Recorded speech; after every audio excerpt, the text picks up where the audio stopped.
And coming up in this half-hour edition of Newsnight, Overlord of the Doma traditional area takes on the Electoral Commission for what he describes as gross disrespect to the National House of Chiefs.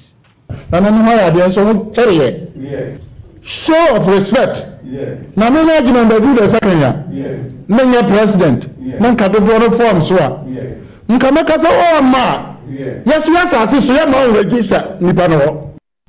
We'll hear more from him as he warns he may not allow the EC to conduct the voter registration exercise in his area. Also, Minority in Parliament describes Ghana as a police state where free speech is being clamped down on at the least opportunity. This country is gradually becoming a police state. Everybody is petrified. People have lost their voices because of the dictatorial manner in which President Akufo-Addo wants to adapt as his governance style. We'll bring you the reaction of the majority. And in business, May inflation hit 11.3%, the highest since August 2019. We're looking at how the spike in local prices is actually affecting the national rate. And also, NIA assures it will enforce strict adherence to COVID-19 safety protocols as it begins distribution of over 3.5 Ghana cards across the country. Our officials have been trained to ensure that this particular protocol and other health protocols are out there. And so they know what to do in terms of spacing them out 1 to 2 meter distance. So that's being observed from the few officials I've spoken to this morning. They are strictly observing that. We'll bring you updates of the exercise on day one and hear from the authority. That and more coming up here on Newsnight. You do join us with your thoughts and comments via WhatsApp is 0244340437. I am Emefa Apawu. And I'm Ernest Manu.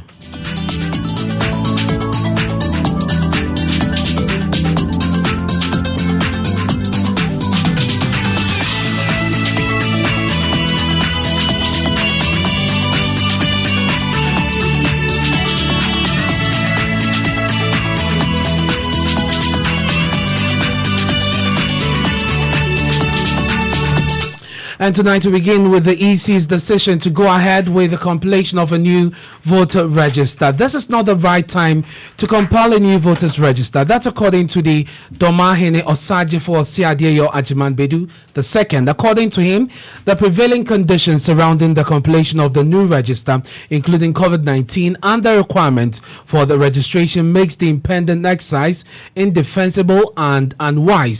The chief made the call when the NDC's General Secretary, Asidin Ketia, and his team paid a courtesy call on him to once again register the opposition to the new voters register. National House of Chiefs, brother. Yes. Samumra, yentu tohano. Yes. Adena yentiasie na yenuma chireyemu. Yes. Na ofrebe. Yes. Senne ni baba kodi amede minyenhu ye. Yes. And I'm so my National House of Chiefs. Yes. But the Bibiaba Abontin, Abaka who asked him, said the Obenshi, said they are Empa or you living at the Emma.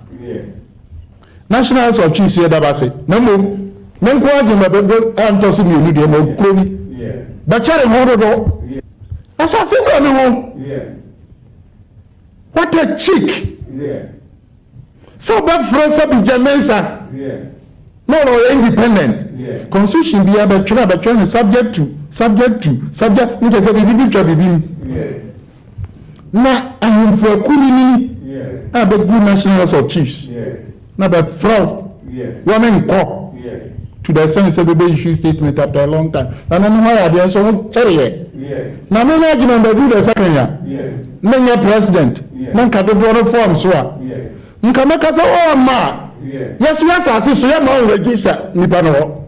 No, Nipana, all Billy. Some Timothy said the man, no over Babachin, so about Babatum Ranti. No, Yabakana, or ye, a run of friend. Competency, show of respect.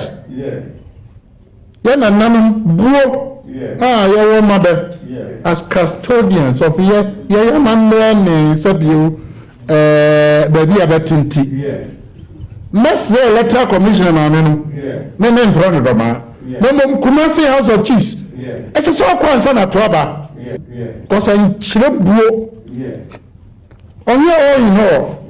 Yeah, to me, something upon a man. Yes, I think I can say, Mamma, so what's him? What would a man about that? Not a man of other. That's the overlord of the Doma traditional area, Sergeant for Sadio Ajiman Bidu II. Precious Semebo is our correspondent for the Bono region, and he joins us on the line. Precious, first, a quick translation of what the chief said. Yeah, Ernest, the chief, Sergeant for Sadio Ajiman Bidu II, he literally was expressing his displeasure with the chairperson of the Electoral Commission, her refusal, to engage the National House of Chiefs on the impending registration exercise, which is, just about taking place on the 30th. Now, he was saying that they expected her to have met the House and then explain issues much better to their understanding and then their appreciation, but the chairperson refused to meet them. Now, he said that was very, very disrespectful to the eminent chiefs. And then if he was the president of the House of Chiefs and if he would have the support of the other chiefs in the House, he would have also, refused the Electoral Commission conducting the registration exercise on their land. Now, he, however, advised the chairperson of the Electoral Commission to, as a matter of urgency and as a sign of respect to the chiefs, visit them, particularly not him at his palace in Doma, but at least the House of Chiefs in Kumasi, the Ashanti region, to meet the chiefs and then show respect to the eminent chiefs. Now, Ernest, the chief also, said that anyone who thinks that it is right time to conduct the registration exercise, that person is not being honest to himself. Now, he said that the major political parties, the NDP and then MPP, they have been alternating as far as governance is concerned, and it is the same registration exercise, voters register, that has been used to carry out all these exercises over the years. So for anyone to think that it is time to do a new register, that person is not being honest. And he thinks that the sensible thing for us to do now is to ensure that how we will go into the election without spreading the deadly coronavirus. That should be our headache and not the registration exercise. And Precious, if you can just position yourself again, there seems to be some noise in the background, but I understand this is part of the NDC General Secretary's tour of the region to galvanize support against the EC's move. What has he been saying? And I'm talking about Sidin Kitia. Yes, General Secretary of the opposition NDC.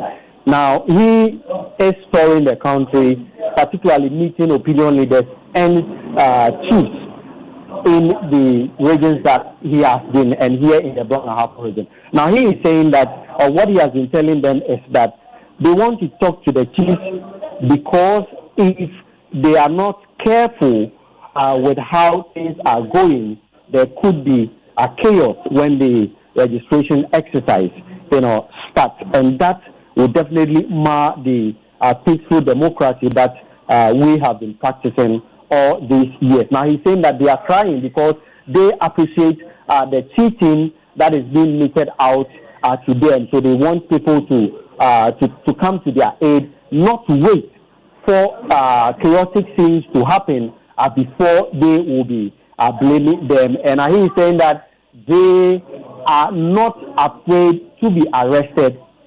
Then the government rather will have to expand the prisons because they will be arresting more of them because they will be speaking against the exercise.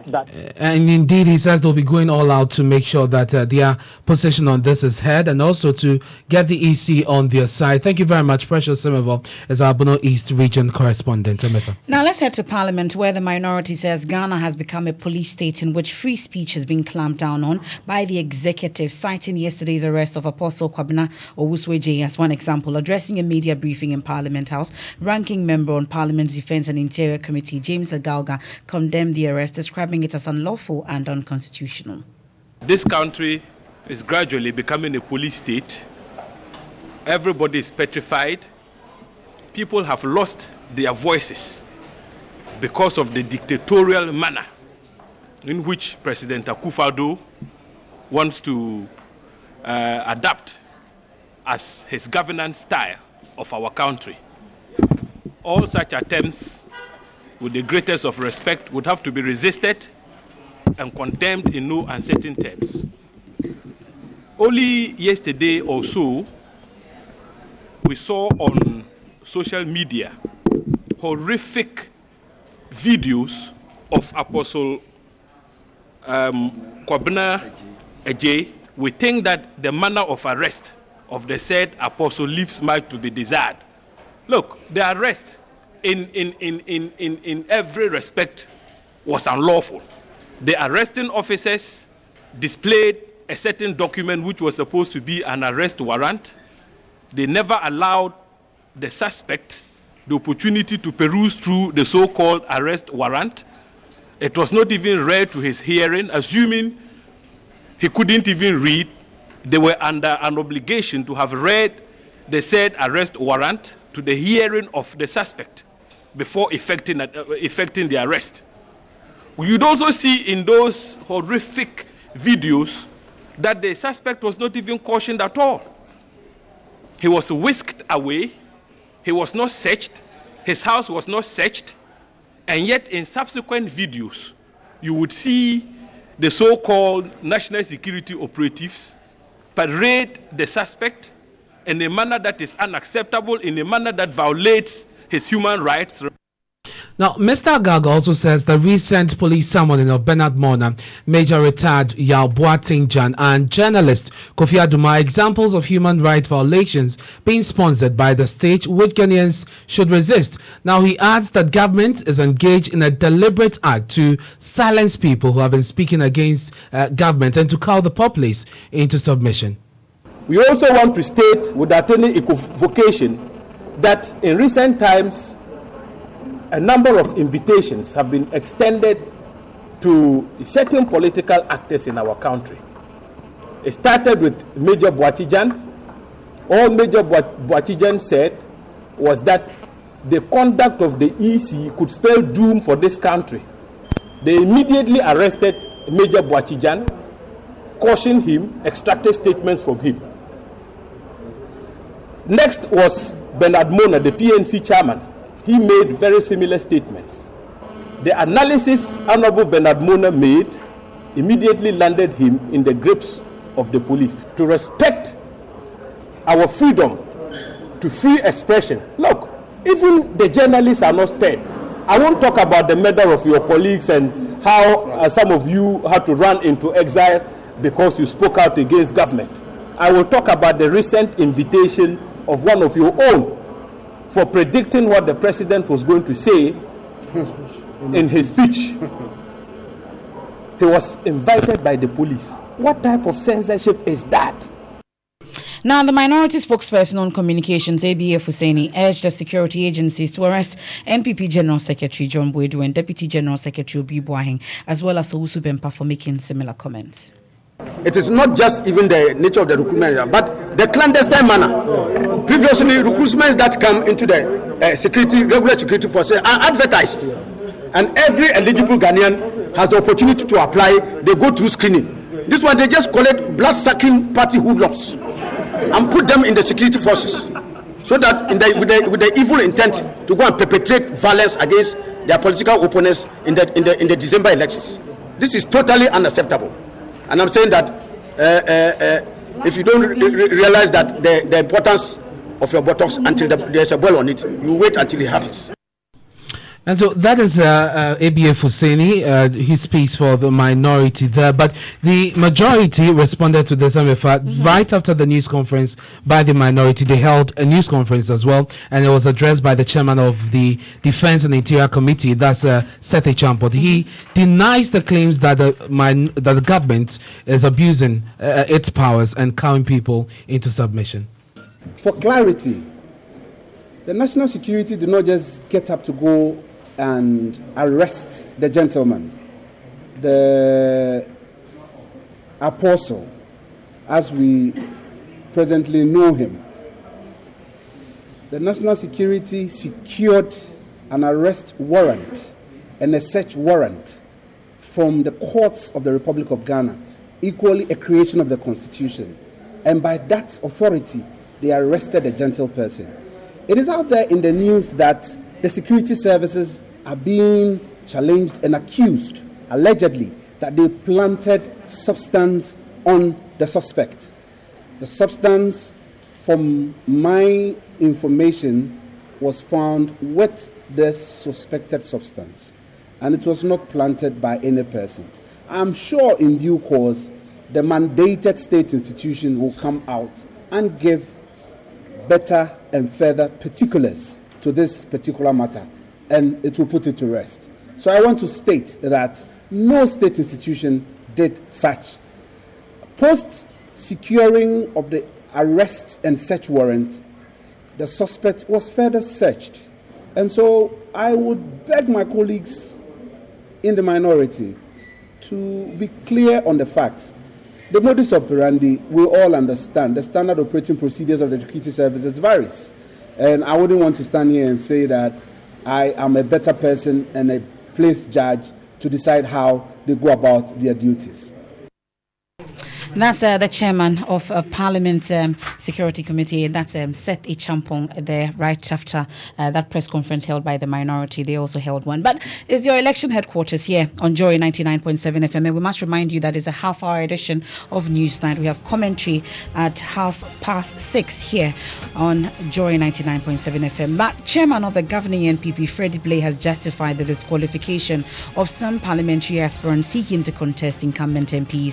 Mr. Blay argues that the National Executive Committee acknowledges the efforts and investment made by the disqualified aspirants, and some may even feel cheated, but however insists the party has a duty to file competent candidates for parliamentary elections. He spoke to my colleague Kwesi Parker-Wilson.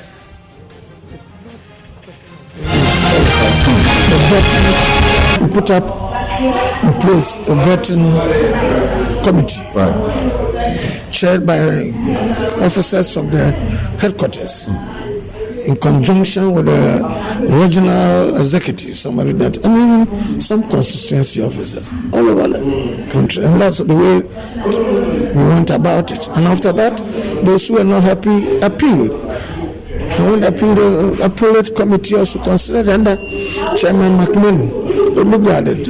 In some cases, they said they are being disallowed or justified, or the advice for them to step aside justified, or beckoning to give way for some other people to do the work justified. And that's the way we went about it. Look, we conducted it in about 165 constituencies, because now we are about 169. So that's what happened. And very few places that had been a little one way or disagreement or the other. No, it's gone on successfully. So for you to say that we were disqualifying people to do other things that may not be good or on because most of the MPs are going unopposed. I mean, not people put up because you're coming. Nobody put up. You don't ask this. I'm glad you mentioned us. Yeah, the majority leader himself. Listen to me. This is the majority leader. In fact, ideally, talking for myself as an individual, I would prefer the front bench, not contested. The party should develop a certain approach, a convention that those who are in the leadership, in fact, should even be extended to those who may be even chairman of committees. If you work hard and you put your chairman. You're not promoting democracy in the party. Let me finish. I'm saying that it is done many places in the world. It is done even in the UK. Save seat for few individuals. And you have the chairman of the NPP, Freddie Blay, and that interview with my colleague Kwesi Parker-Wilson. It's now time for business, and George is here with the latest. Hello, George. Hi, could you let's look at inflation because May inflation hit 11.3%, the highest since August 2019. A spike in local prices of foodstuffs continued to push the national rate up, and the National Buffer Stock Company moves to enhance the country's food security status. The business news on Newsnight is brought to you by MTN Business. Welcome to the new world of business. Kingdom Books and Stationery, your number one-stop shop for all your office essentials. And First National Bank, we are the bank that understands your business. First National Bank, how can we help you? Let's now settle for the details. And of course, the rising cost of local food prices is actually impacting negatively on the general price levels in the country. And the development pushed inflation rate up to 11.3%, the highest since August 2019. We have more in the following Business Desk report. Since August 2019, Ghana has not seen such a spike in the price of inflation, hitting 11.3%. Based on the Ghana Statistical Service's own full-year data, this is the highest ever in the last 10 months. But the service, however, maintains the increase is still lower than that of April. Professor Samuel Kwabena-Ainen is the government statistician. So although we are recording inflation for the month of May, both on a year-on-year basis and on a month-on-month basis, the spike that we saw in April 2020 has been to a very large extent moderated, given the rates that we're recording in May 2020. But from the data, it is clear that recent restrictions as a result of COVID-19 may be impacting negatively on the general price levels in the country. This begs the question of whether or not we will be experiencing more increase in inflation rates. But has the final data been affected because of these restrictions? Let's hear from the government statistician. I would say that we were fortunate in the sense that the timing of our data collection did not coincide with the partial lockdown imposition on restrictions. So the time that we collected our April prices was outside the regime where we had bans on movement within Greater Accra, Greater Kumasi, and some parts of Central Region. And again, the timing that we collected the May prices, which we've just shared with you, was also outside the domain. Increases in price of plantain, cassava and gari might have contributed to almost 1% jump in inflation rates for the month of May. On the regional level, the Greater Accra region had the highest rate of 13.4%. And that is a Business Desk report. Let's look at other stories. And the National Buffer Stock Company is taking steps to enhance the country's food security status. To this end, the company says it is commissioning 50 warehouses to improve or to actually support this initiative. Let's hear from Hannah Abdul-Wahab. He is the Chief Executive of the National Buffer Stock Company. We have 10,000 metric tons of meat. We have 20,000 metric tons of rice, 4,000 metric tons of cowpeas, and 2,000 metric tons of millet. And like I indicated, purchases are ongoing throughout the country. Our licensed buying companies are all over buying. So any preparation that we have done prior to the closure of these schools, we are channeling all those foodstuffs into our warehouses that are strategically located, especially to the affected areas or areas where we have recorded the coronavirus. But we are very, very optimistic that there will never be a shortage of food in Ghana. Hanan Abdul-Wahab is the Chief Executive of the National Buffer Stock Company. And that's all for Business on Newsnight.